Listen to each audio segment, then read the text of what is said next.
Hey, what is up, everybody? Welcome to another episode of The Newsman. I'm Jake the Boy, a.k.a. The Newsman. And I have a very sad news story for you today. They're planning, or at least Virginia's Republican nominee for governor wants to criminalize oral sex.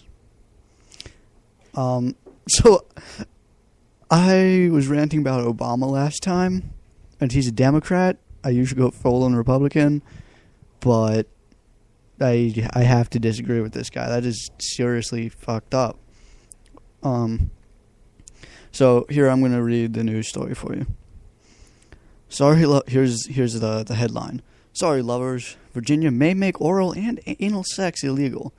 From Tea Party immigration science to first graders' gun classes, a look at the far out in U.S. politics this week. And here's the first paragraph I will read without interruption. Virginia's Republican nominee for governor wants to criminalize oral sex, while Utah state senator wants to do away with compulsory education. Another week in bright ideas from our fearless leaders. I like the way they word that because it makes fun of them. I really do. If you want to find this story, the link will be in the description, because you really should read this story. It is retarded. Can I ask you a question? I was thinking about that. How are they going to know you had oral or anal sex? They're not. They're not even going to know if you have oral anal sex. Anal sex. Anal sex. Okay. Here's the next part. So, Virginia, a vote for... Okay, so next paragraph is titled, Virginia, a vote for Ken Cuccinelli. That sounds like an anal sex position. If you hear the laughter over here, it is JoJo Drummer Boy. I'll have him linked in the description as well.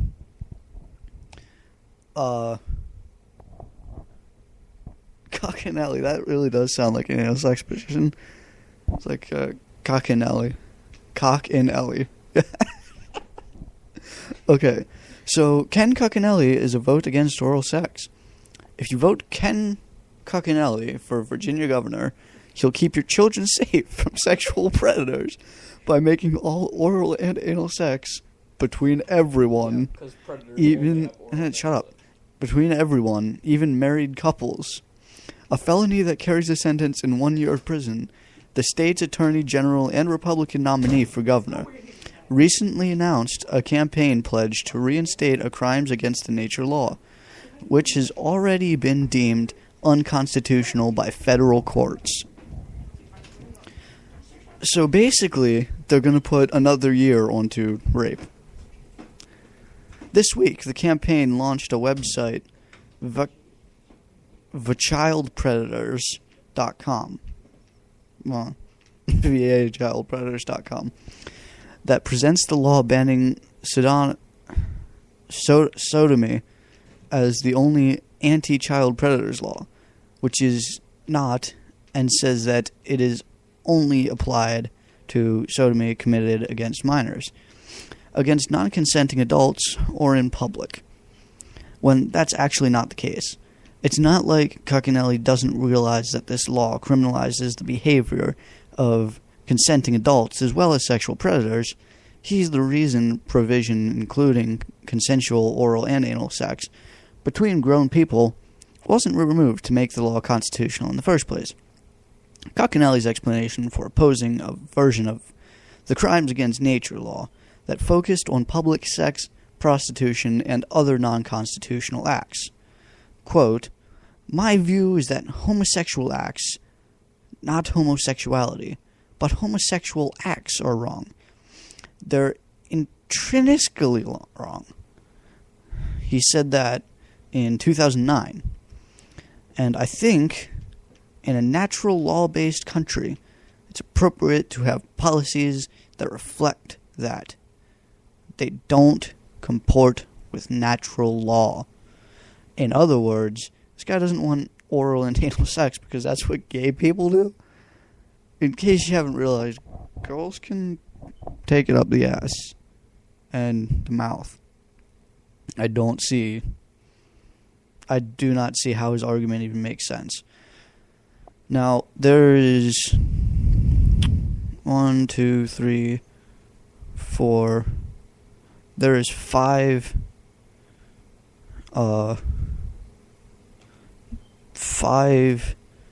different news stories. And I probably have time. Well, I probably don't have time for all of them. It's not actually different news stories. It's different paragraphs in this one for different states. I'm not going to do all of them because that is quite a bit. But here's the next one, and it is titled, Texas. By the time you realize you're pregnant, it may be too late for legal abortion. The Texas state legislature has less than 2 weeks left in its special session to consider new abortion restrictions. And now, added to the number of bills that have been proposed by GOP lawmakers in the last few weeks, comes perhaps the most outrageous of them all. A ban on abortions after the detection of fetal heartbeat. Just to clarify, this usually happens around 6 weeks into pregnancy, which is before most women even have a chance to realize they're pregnant. Governor Rick Perry has also signed into the law shuttering most of the state's abortion clinics and banning abortion after 20 weeks.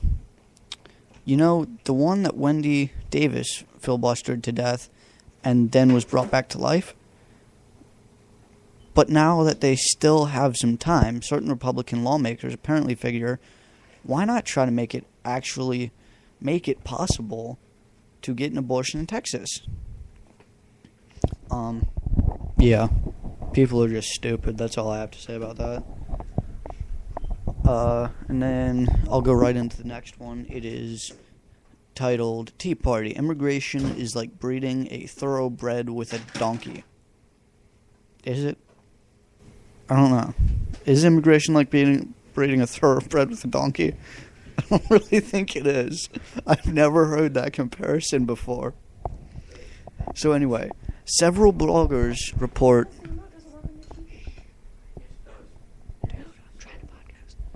Several bloggers and reporters watched in awe this week as Tea Party speaker Ken Crow compared well-bred Americans to racehorses and immigrants to donkeys at an anti-immigration rally on Capitol Hill.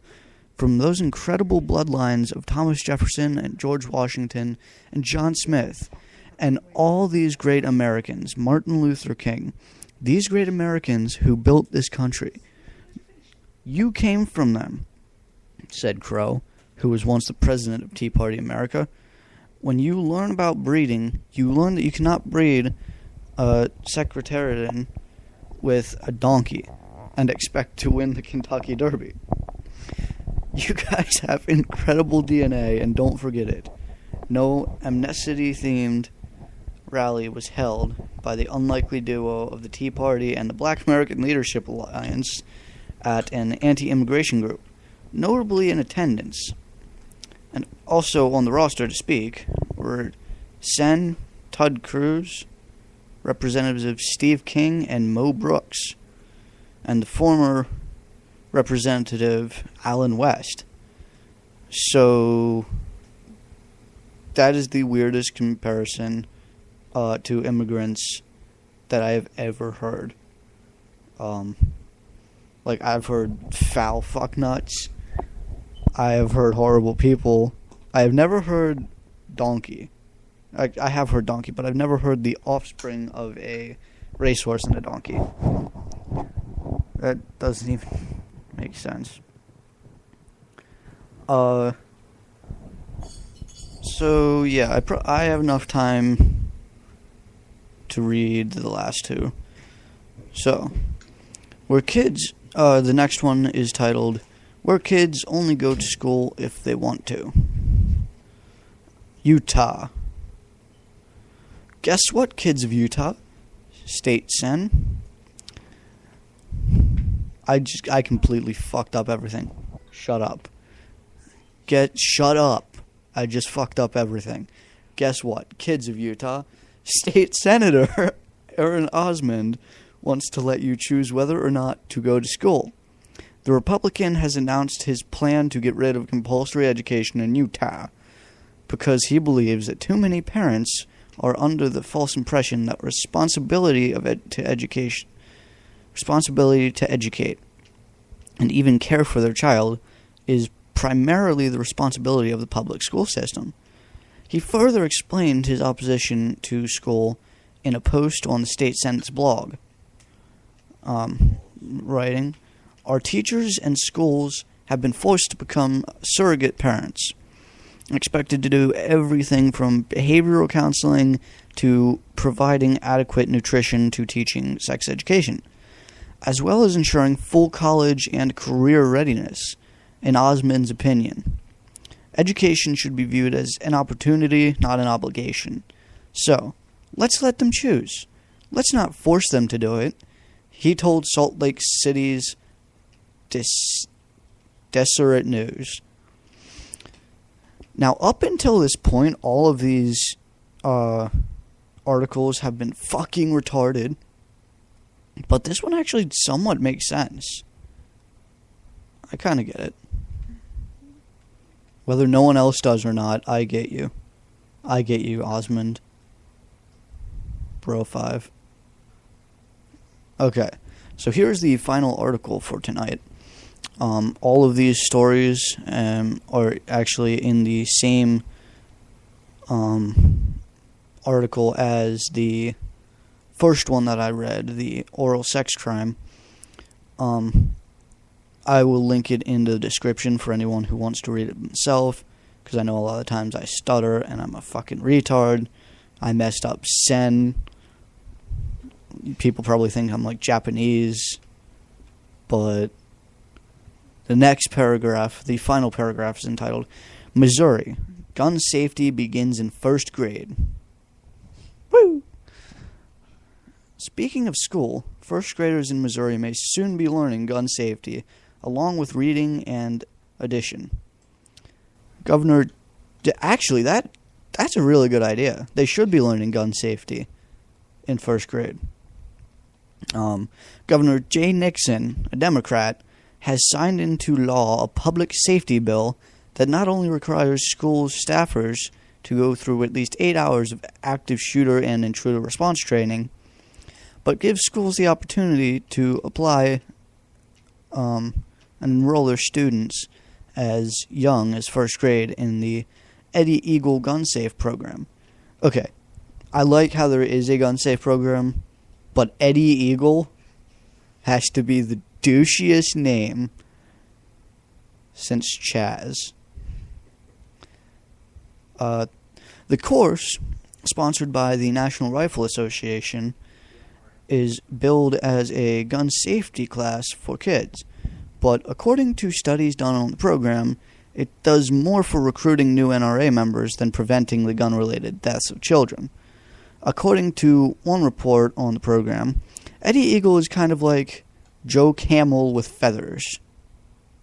Ha ha, ha ha ha, funny joke. So the last two paragraphs of this article actually didn't piss me off. But let's talk about the first one, because that's the main point of the story. Fuck you, Virginia Senator. Or, the running governor, Cuccinelli. You're stupid. Oral sex should not be a crime. Fuck you. Okay. So, yeah, that's all the time we have for today.